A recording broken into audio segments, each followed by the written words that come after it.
Assim, ó.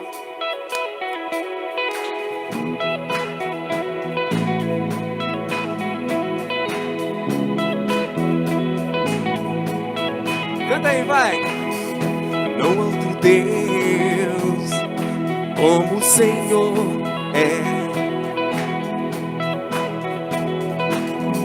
Ninguém é tão santo como o Senhor é. Não há outro nome tão poderoso, cara. Não há outro nome tão poderoso. Tu és, Pai. Teu nome é eterno e está acima de todos. A ti pertencem a majestade e o poder. Glória e honra o Senhor merece receber, pois tudo vem de ti e está em tuas mãos. Oferecemos o que de ti já recebemos. O coro é facinho, canta em glória, vai! Glória e honra ao Rei. No levantar das nossas mãos ao Rei. Vamos cantar glória e honra sejam dadas a Ele. Glória e honra ao Rei. O levantar das nossas mãos ao Rei. Não há ninguém maior. Não há ninguém maior, nem mesmo igual. Tua grandeza incomparável é, jamais existirá um Deus além de ti. Tua beleza inigualável. Mais uma vez! Não há ninguém maior, nem mesmo igual. Tua grandeza incomparável é, jamais existirá um Deus além de ti. Tua beleza inigualável é. Cantamos isso respondendo a tudo que Jesus fez por nós na cruz. Ele de fato é grande, merece a honra, a glória e a adoração. Tudo que há de melhor dentro de mim e você seja dado a Ele. A ti pertencem a majestade e o poder. Glória e honra o Senhor merece receber. Vamos cantar glória! Toda voz e canta aí, vai! Glória e honra ao Rei. O levantar das nossas mãos ao Rei. Canta glória! Glória e honra ao Rei. Sim, ao Rei. O levantar das nossas mãos ao Rei. Canta glória, glória e honra ao Rei. Canta toda a força do seu coração, declara isso para Ele. O levantar das nossas mãos ao Rei. Mais uma vez, glória, declara isso para Ele. Glória e honra ao Rei. O levantar das nossas mãos. Vamos cantar mais uma vez. Glória, glória e honra ao Rei. O levantar das nossas mãos ao Rei. Mais uma vez, glória e honra seja dada, nosso Deus. Glória e honra ao Rei. O levantar das nossas mãos ao Rei.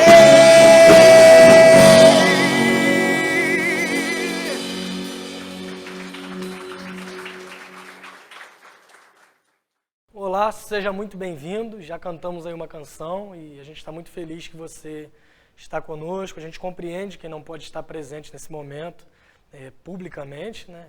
Mas ainda assim nos acompanha por meio da transmissão ao vivo.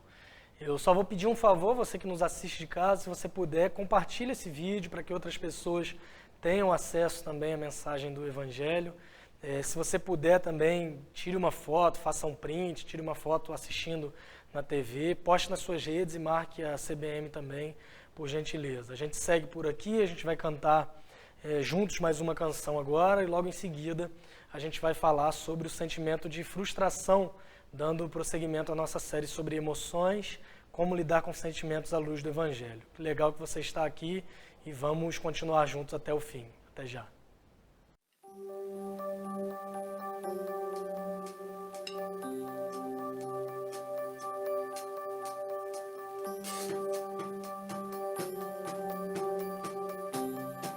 Vamos cantar?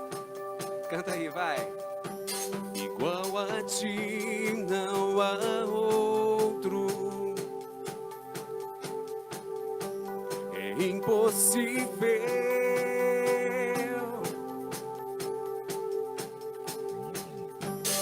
Onde está quem o possa confrontar?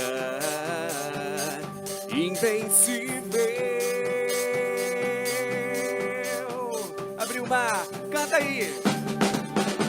Abriu o mar, parou o sol e o universo com ele insiste em brilhar.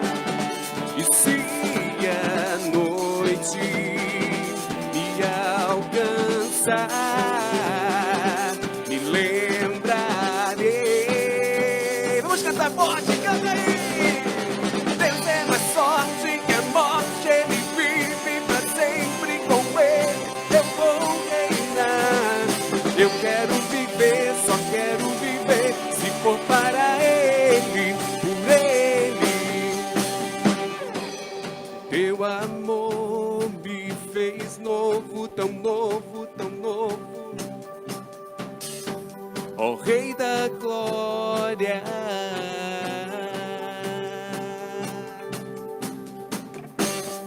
onde está o que possa de ti me separar? Não há nada, não há nada. Crê, não canta, vai! Deus é mais forte que a morte, ele vive pra sempre, com ele eu vou reinar. Eu quero viver, só quero viver, se for para ele, por ele. O amor é mais forte que a morte, ele vive pra sempre, por ele eu vou. Sim, eu vou viver, eu só vou viver, se for para ele, por ele. Abriu o mar. O quê? E o quê? E o universo com ele. E se a noite me alcançar, me lembrarei que com ele pra sempre eu serei. Eu serei, eu serei.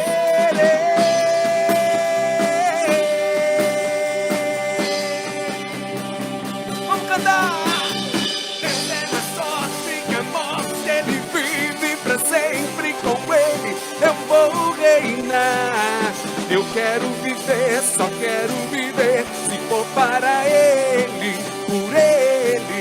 O amor é mais forte que a morte, ele vive pra sempre, por ele eu vou. Sim, eu vou viver, eu só vou viver, se for para ele, por ele sim, vou viver.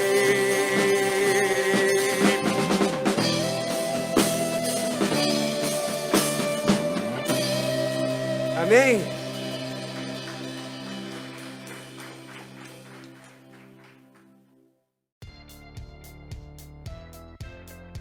A classe Identidade é para você que nos visita e deseja se tornar um membro ou mesmo conhecer um pouco mais sobre nós, quem somos e no que cremos. Gostaria de nos conhecer melhor? Dá uma passadinha na mesa de conexão, preencha a ficha de interesse e conheça muito mais da CBN.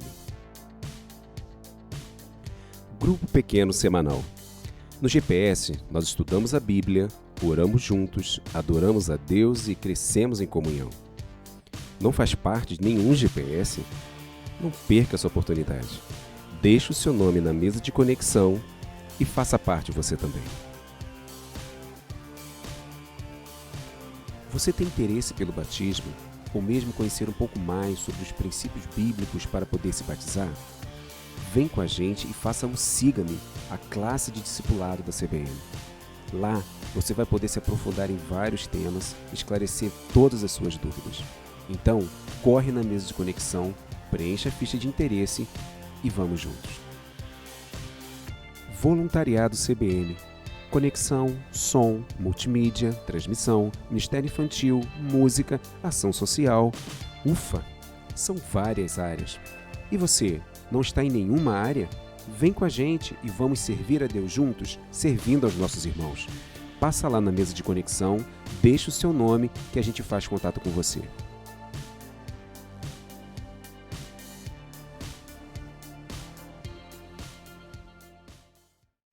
Hoje eu quero falar com você sobre o sentimento de frustração. Eu não sei se você já o experimentou, ou talvez esteja experimentando nesse momento, mas se ainda não experimentou, eu não quero te frustrar nesse momento, mas você vai passar por isso ainda na sua vida com toda certeza. Só que é importante a gente pensar em primeiro lugar o que é realmente a frustração. Então, pensando nisso, a primeira coisa que eu fiz foi consultar o dicionário e eu vi 2 significados para frustração. O primeiro dos significados é o seguinte: frustração é o ato de frustrar.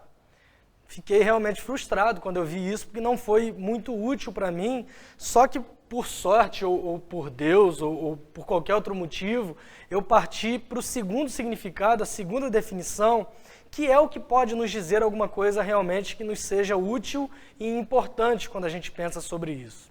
Frustração é o sentimento de insatisfação ou de contrariedade, geralmente causado pela não concretização de um desejo, de uma expectativa, de uma necessidade, de um objetivo. Agora, nos ajuda um pouco mais. Então, pensando em termos um pouco mais práticos, a frustração acontece quando eu crio expectativas e essas expectativas não são atendidas. Quando, por exemplo, eu me vejo no futuro como um funcionário público, mas eu não consigo passar no concurso para que isso se realize. Quando eu quero uma promoção no meu trabalho, mas o meu colega de trabalho é quem a consegue. Quando eu sempre sonhei em me casar na igreja, mas eu não consigo sequer namorar. Ou a pior de todas as frustrações que eu já experimentei, pode ser que você também já tenha experimentado, que é quando eu vejo um pote de sorvete no freezer e de repente quando eu abro é feijão congelado e sem temperar ainda. Todos nós estamos sujeitos a frustrações e alguns podem propor até alguns caminhos para nós lidarmos com elas. Eu não sei se você já ouviu esse tipo de conselhos, mas tem gente que diz assim, olha, para não se sentir frustrado, não crie expectativas para nada. Só que por mais que a gente tente fugir de criar essas expectativas, na maioria das vezes nós não conseguimos. É natural que a gente sonhe, que a gente planeje, que a gente crie expectativas em relação ao nosso futuro, ao nosso trabalho, à nossa família, ou o que quer que seja. O segundo conselho que talvez você já tenha ouvido é o seguinte: seja pessimista, porque quando você espera o pior, qualquer coisa que vir a acontecer, na verdade, é lucro. Esses mecanismos, esses conselhos, na verdade, são uma espécie de fuga, de negação da realidade para um sentimento que é comum a todos nós, que é o sentimento de frustração. Só que olhando para o Evangelho, nós conseguimos aprender com elas. Nós conseguimos enxergar nas frustrações uma oportunidade de crescimento e uma possibilidade de amadurecermos. Não é questão de ser pessimista ou otimista, é questão de enxergar a realidade como ela é e enxergando a realidade, aprender um pouco mais com ela. Tem uma frase muito interessante do Ariano Suassuna, onde ele diz o seguinte: o otimista é um tolo, o pessimista um chato. Bom mesmo é ser um realista esperançoso. O otimista é um tolo no sentido de que alguns, para demonstrarem certo otimismo, parecem negar as dificuldades da vida.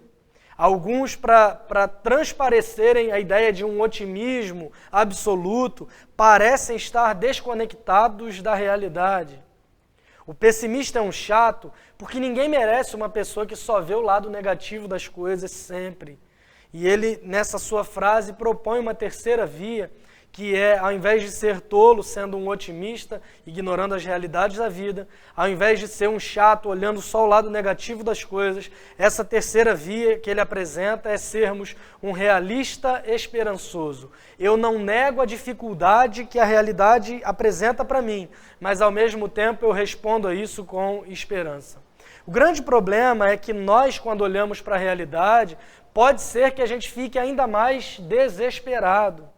Como, então, experimentar esse sentimento de olhar para a realidade com esperança e não com medo de experimentar mais frustrações? Olhando a vida por meio do Evangelho. O texto de hoje está no Evangelho de Lucas, capítulo 24, a partir do verso 13, a gente vai ler do 13 ao 35. Aliás, hoje, ao invés de lermos o texto todo de uma vez, eu quero ir lendo com você à medida que a gente for conversando e destacar alguns pontos acerca desse determinado texto. Eu te dei alguns exemplos de frustrações para que você perceba, em primeiro lugar, que é comum e é natural a todo ser humano. Para que você se identifique com isso e saiba que é normal você experimentar e que é normal da experiência humana lidar com frustrações. Mas eu queria te perguntar mesmo nesse momento, e eu queria conversar com você um pouco mais a fundo sobre isso, sobre frustrações que dizem respeito a Deus e ao nosso relacionamento com Ele. Não sei se você já experimentou isso, mas às vezes nós temos a sensação de que estamos procurando por Deus, mas não conseguimos senti-lo. Você já passou por isso? Parece que Deus fala com todo mundo, menos com você. Quando você não consegue ver Deus, quando você não consegue sentir a presença de Cristo, o que é que você deve fazer? Não é uma situação muito fácil, é verdade, mas é exatamente assim que se encontram dois seguidores de Jesus nesse texto que a gente vai caminhar de Lucas capítulo 24. A última vez que eles viram Jesus, ele estava morto. Eles pensavam que ele nunca mais voltaria. Eles sobreviveram aos últimos dias, aos últimos acontecimentos, mas eles estão nesse momento tristes, deprimidos e frustrados. Só que algumas mulheres começaram a dizer que o corpo de Jesus não estava mais no túmulo. Anjos também, essas mulheres diziam que anjos apareceram anunciando a realidade da ressurreição. Só que esses homens não acreditam e apenas sentem mais confusão, escuridão e frustração.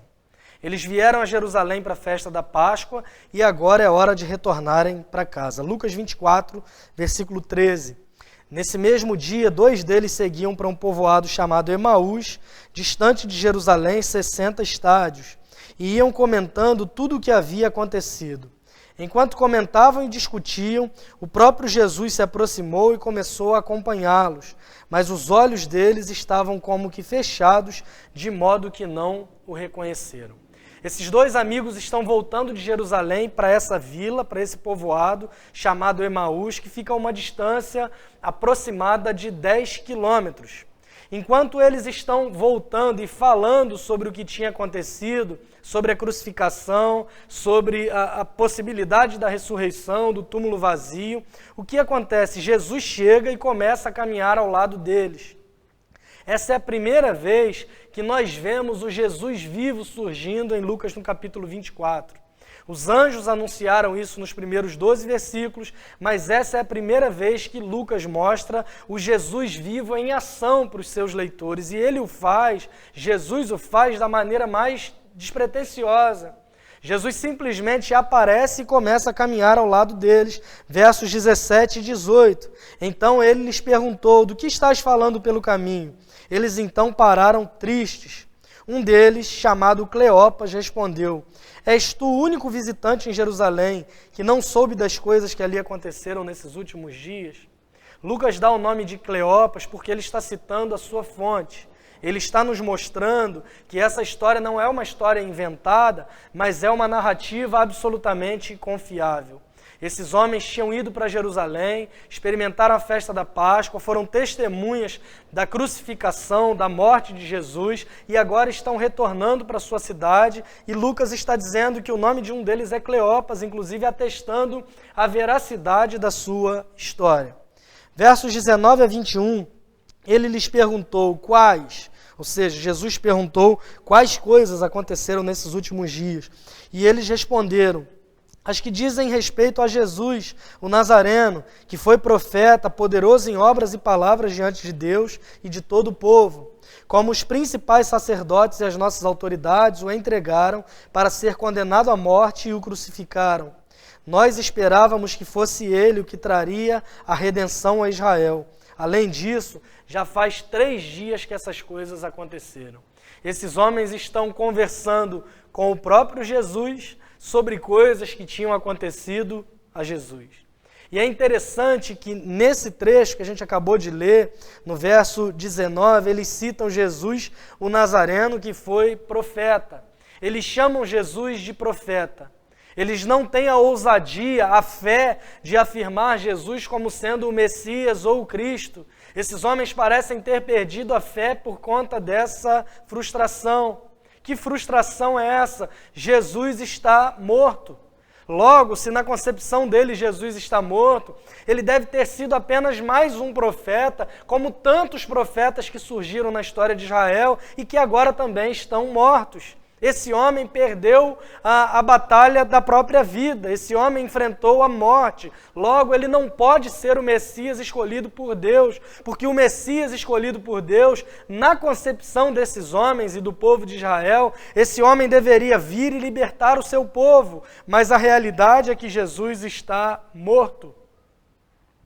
Do mesmo modo, quando as coisas ficam difíceis para nós, quando perdemos o emprego, quando um ente querido morre, quando uma tragédia acontece, quando estamos diante de uma pandemia e nossos corações não conseguem perceber Cristo de forma visível. Esses homens estavam ao lado de Jesus, mas não o perceberam, e às vezes a frustração faz com que a gente não experimente a presença de Cristo ao nosso lado, e é comum que a gente diga a mesma coisa: talvez ele não seja Deus, talvez Jesus não seja tão poderoso quanto eu imaginei que ele fosse. Só que esses homens estavam errados e nós também estamos errados quando nós pensamos dessa forma. Dos versos 22 a 24, eles continuam o diálogo e eles dizem o seguinte: também é verdade que algumas mulheres de nosso meio nos encheram de espanto, pois foram de madrugada ao sepulcro dele e, não achando o corpo, voltaram afirmando ter tido uma visão de anjos que diziam que ele está vivo. Alguns dos que estavam conosco foram ao sepulcro e confirmaram que as mulheres haviam falado, mas não o viram. Naquela época, em Israel, os rabinos judeus discordavam sobre se as mulheres podiam ou não testemunhar em um tribunal. Muitos achavam, e a grande maioria, na verdade, achava que o testemunho de uma mulher naquela cultura não era confiável. Logo, se você vai inventar uma história, se você vai criar uma história a partir do nada para querer provar o seu ponto de vista, essa não seria a melhor forma de fazer isso. Essa é, inclusive, para alguns comentaristas estudiosos, uma prova de que o relato bíblico é verdadeiro. Porque se fosse uma história escrita de modo a parecer real em sua cultura e sua época, eles iriam inventar tendo os homens como as primeiras testemunhas. Aqui não é uma história criada para parecer real, mas é um relato histórico do que realmente aconteceu. Apresentar as primeiras testemunhas da ressurreição como sendo mulheres não seria algo muito confiável. Então, se eles fossem inventar isso, com certeza colocariam homens e homens idôneos como sendo testemunhas. Para nós hoje, essa é uma prova da veracidade do texto bíblico, mas Cleopas e o seu amigo, o seu companheiro de viagem, eles não sabiam disso. eles têm dificuldade em acreditar nas mulheres, eles citam inclusive os outros discípulos que viram que Jesus não estava lá, mas não tiveram um contato com o Cristo ressurreto. Eles viram que o corpo não estava naquele local, mas não tiveram contato com Cristo. Só que é interessante o quanto as suas memórias são seletivas, porque poucos versos à frente, no verso 34, de forma bem específica, eles vão se lembrar de que havia um testemunho, uma fala de que Jesus já havia aparecido a um dos discípulos chamado Simão, que é Pedro. Quando nós estamos lutando, quando nós estamos cansados ou frustrados, quando nós não conseguimos ver Jesus e percebê-lo na nossa experiência, nós só podemos pensar em tudo de errado que acontece nas nossas vidas, nós devemos fazer uma pausa, verificar as nossas memórias e perguntar: será que eu estou sendo seletivo naquilo que eu estou lembrando? Como esse Jesus fez coisas boas por mim? Como esse Jesus se mostrou a mim de maneiras incríveis no meu passado, na minha história de vida? Se ele tem sido bom desde sempre, por que razão eu acho que ele seria diferente agora? As nossas memórias são seletivas no momento de frustração. Paramos para nos perguntar onde está Deus, se Jesus é de fato quem ele diz ser, e não paramos para nos lembrar do quanto ele se mostrou fiel até o dia de hoje na nossa experiência de vida. Mas agora olhando para o texto, é hora de Jesus responder a esses homens.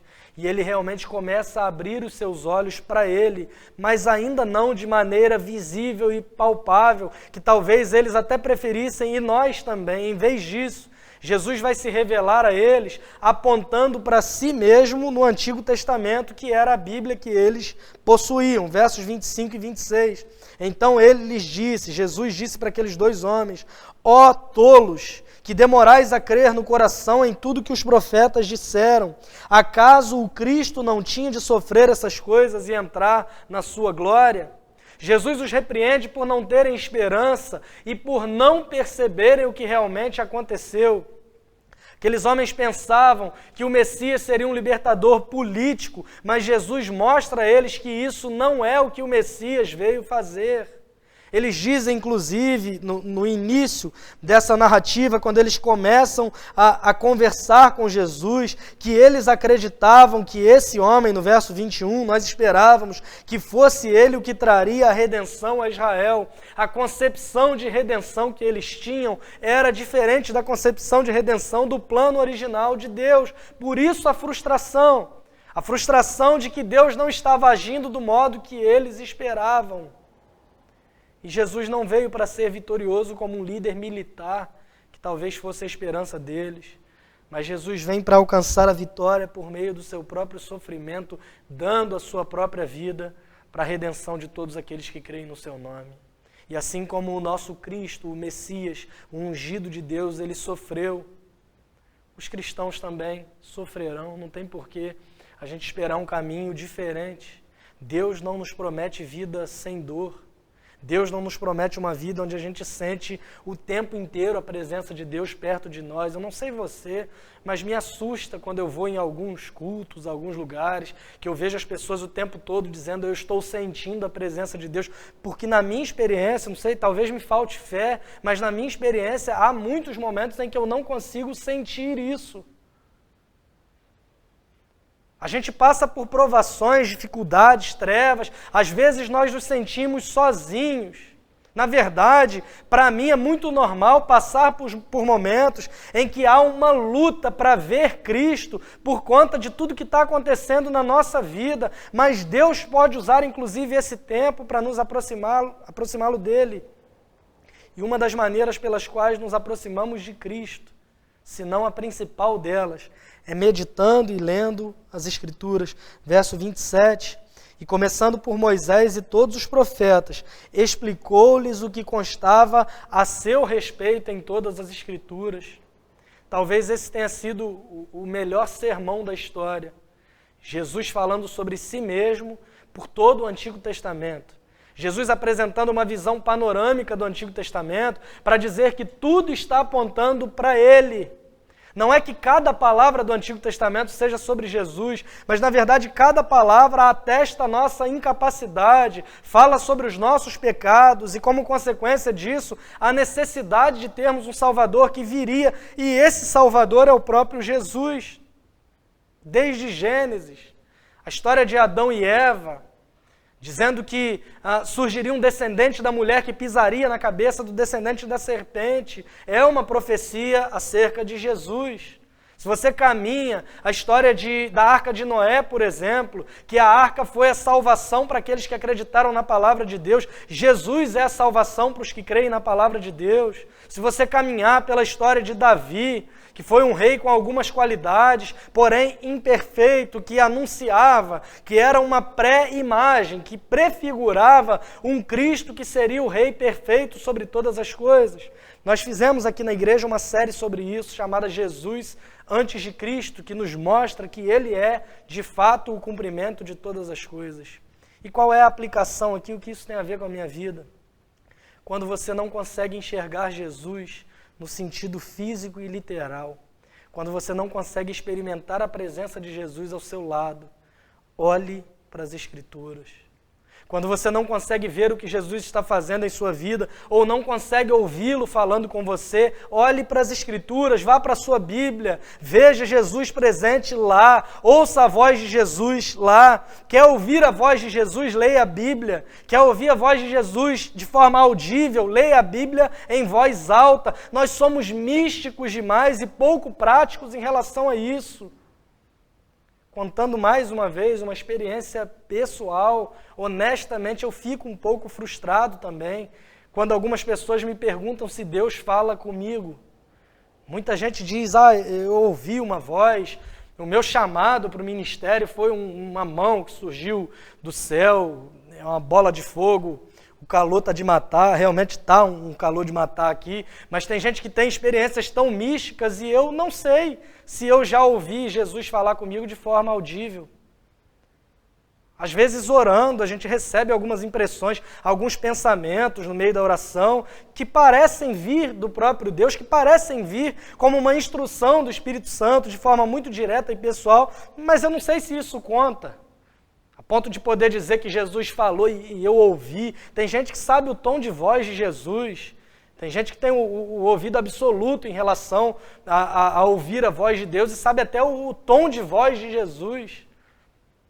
Para mim isso não é uma experiência comum. Só que ao mesmo tempo eu tenho certeza que eu ouço Jesus falando comigo por meio da sua palavra. Conforme a gente lê e medita na Bíblia, o Espírito Santo pega o que estamos lendo e ajuda a aplicá-lo em nossos corações e vidas. Ouvir a voz de Jesus é ler a sua palavra.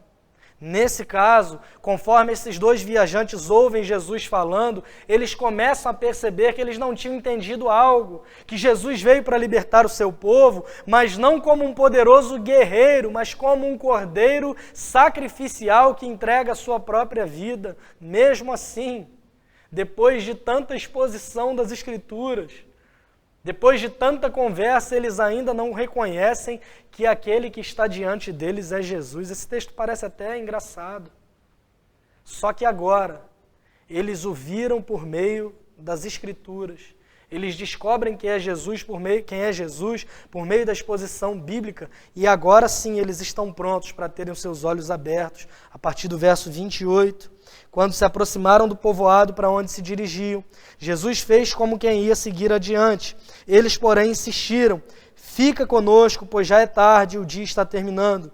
Então entrou para ficar com eles. Estando com eles à mesa, Jesus pegou o pão, o abençoou e partindo o distribuía.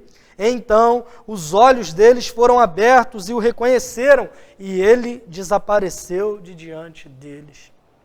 Jesus fez menção de continuar a caminhada, mas como bons anfitriões, eles o convidam para passar a noite com eles. E quando ele parte o pão, do mesmo modo que ele tinha feito quando alimentou 5.000, do mesmo modo como ele tinha feito na segunda multiplicação de pães, do mesmo modo como ele tinha feito na última ceia, na celebração da Páscoa, no momento que Jesus parte o pão, finalmente os olhos desses homens são abertos e eles o reconhecem e Jesus agora desaparece.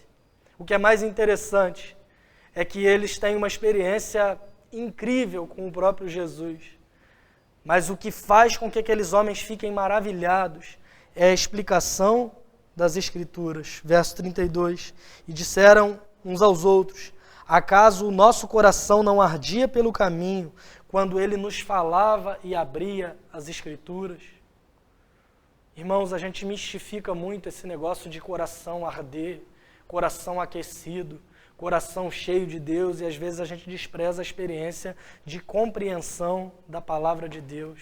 Para alguns, o conhecimento bíblico é inimigo do poder. Não sei se você já ouviu isso, mas é comum que algumas pessoas digam, eu não estou preocupado em aprender sobre a Bíblia, estudar teologia, nada disso, o meu negócio é o poder de Deus. Poder de Deus e conhecimento bíblico não podem ser separados. Errais não conhecendo as Escrituras e nem o poder de Deus. O que a gente tem que compreender é que quanto mais nós entendemos a palavra de Deus, mais os nossos corações arderão por Ele. Chega de movimentos onde as pessoas tentam vender uma ideia de aquecer o coração, de arder por Deus, de deixa queimar para um lado, deixa queimar para o outro. A gente já não sabe se é show evangélico ou show do Rapa, com esse negócio de queimar para um lado e para o outro.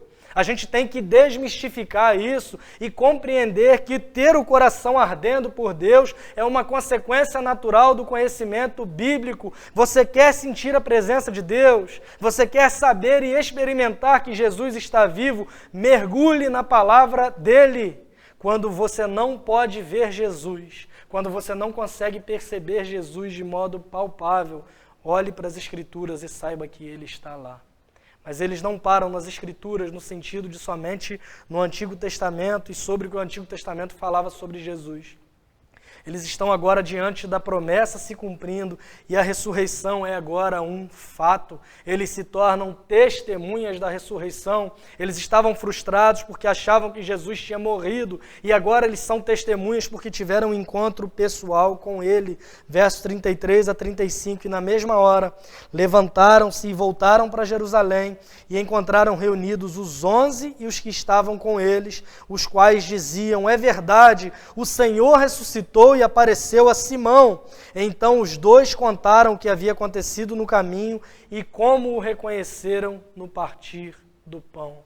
Uma vez que eles entendem como todas as Escrituras apontam para a necessidade do Messias sofrer, morrer e ressuscitar, tudo muda. Eles passam a acreditar. Agora se torna claro, se torna óbvio que o descendente de Eva seria atingido pela serpente, mas pisaria na sua cabeça. Se torna claro agora que era a vontade do Pai esmagá-lo na cruz por causa dos nossos pecados. Se torna claro agora que Jesus é o Cordeiro sacrificial final que tira de uma vez por todas os pecados do mundo. Se torna claro para aqueles homens agora que a ressurreição aconteceu porque esse era o plano de Deus o tempo todo. As verdades sobre Jesus se tornam claras nesse momento, porque eles compreendem quem Ele é por meio da revelação da Sua palavra. Quando você não consegue ver Jesus, quando você não consegue sentir Jesus de forma palpável, não se frustre, não abrace a frustração, mas olhe para as Escrituras, olhe para a ressurreição e compreenda que Jesus é o plano perfeito de Deus. Eu quero concluir falando sobre um filme, embora eu não seja muito fã de cinema, mas é um filme chamado O Sexto Sentido. Não sei se você já assistiu, mas esse é o tipo de filme que você entende melhor quando você assiste pela segunda vez. Por quê? Porque uma vez que você sabe o final, isso muda a forma como você enxerga a coisa toda do filme. O final é incrível, se você não sabe o final ou não viu o filme, eu sinto muito, mas o filme é de 1999 e você já teve a sua chance. Mas eu vou tentar falar de um jeito que eu não estrague o final para vocês, mas Bruce Willis está morto. A verdade é essa, o final é esse. Bruce Willis é um ator que interpreta um psicólogo infantil chamado Malcolm Crowe, que está tentando ajudar um jovem que vê pessoas mortas o tempo todo. Não sei se você já viu isso, tem memes sobre isso. E o jovem vê pessoas mortas o tempo todo e no fim você descobre que o próprio Bruce Willis é uma das pessoas que estão mortas. Se você assiste o filme todo, não parece fazer sentido, mas então você vai e descobre o final. E quando você descobre o final, assiste pela segunda vez, as coisas começam a fazer mais sentido no enredo todo, porque você já sabe o final. Quando você já sabe, parece muito óbvio que ele está morto. Mas isso só fica claro para você quando você assiste todo o enredo sabendo do final. A história de Jesus e da ressurreição é exatamente o oposto da história do sexto sentido. Embora saber o final muda também a forma como nós vemos todo o enredo da vida, quando nós chegamos ao fim, nós vemos que Jesus não está morto, mas está vivo.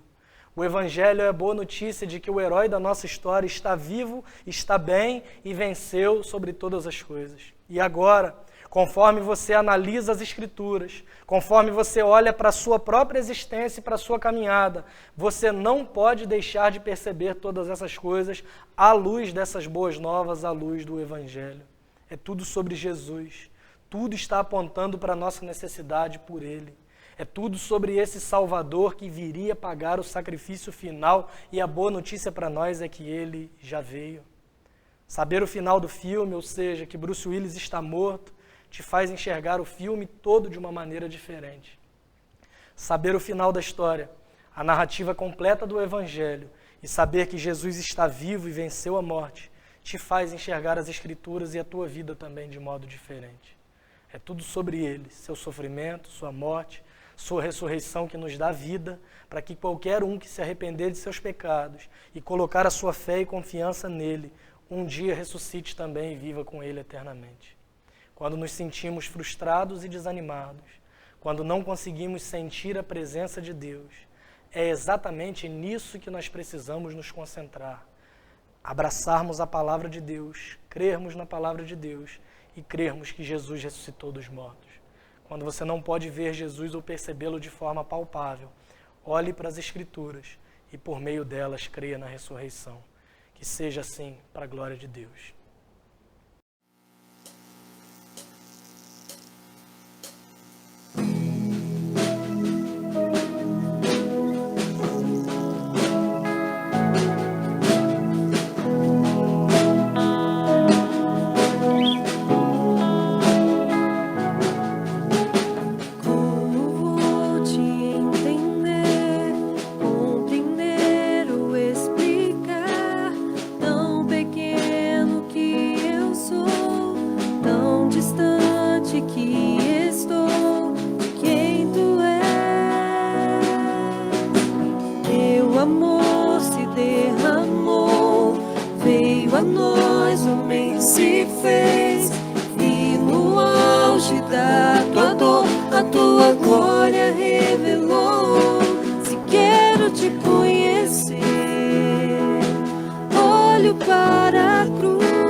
Considero como nada diante de quem tu és.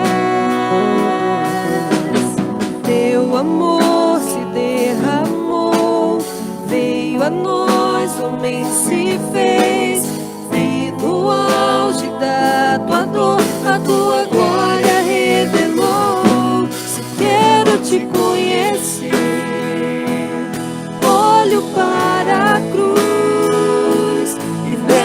Também vejo quem sou.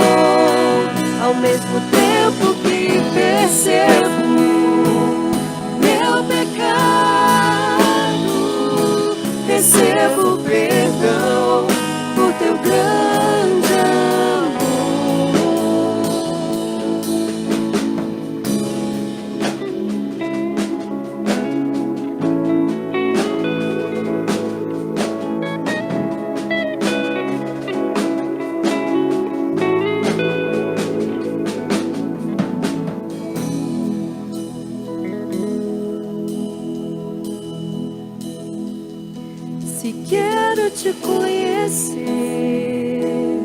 Olho para a cruz e nela também vejo quem sou. Ao mesmo tempo que percebo meu pecado, recebo perdão por teu grande amor. Se quero te conhecer, olho para a cruz e nela também vejo quem sou. Ao mesmo tempo que percebo meu pecado, recebo perdão por teu grande amor.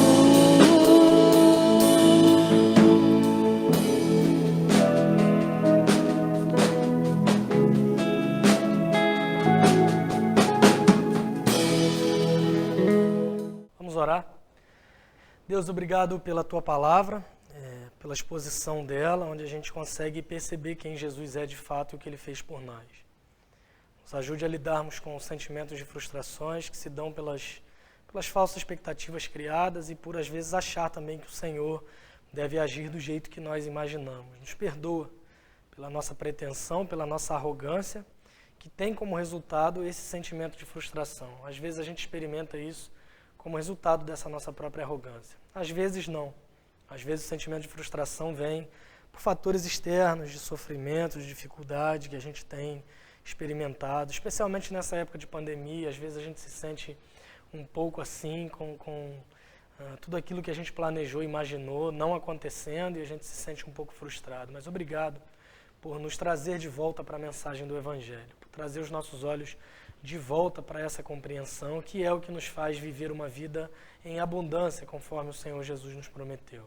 Que mesmo quando a gente se sinta frustrado em relação ao nosso relacionamento com o Senhor, mesmo quando a gente não consiga perceber o Senhor na nossa jornada, na nossa caminhada, na nossa existência, a gente tem um lugar onde nós podemos recorrer e aprender do Senhor, que é na Tua Palavra. Tua Palavra que nos mostra quem o Senhor é, nos mostra o que o Senhor fez por nós e nos mostra que Cristo é o cumprimento do plano perfeito de Deus.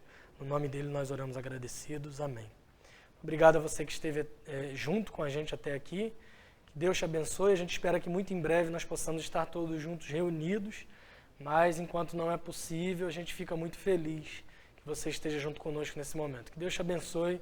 Tenha uma boa semana e compartilhe esse vídeo com os seus amigos, com seus familiares, para que outras pessoas também ouçam a mensagem do Evangelho, pessoas que possivelmente também estejam sofrendo com esse sentimento de frustração. Um aviso importante, caso você deseje contribuir financeiramente, você pode estar transferindo, seguem os dados da nossa conta aqui na tela mesmo.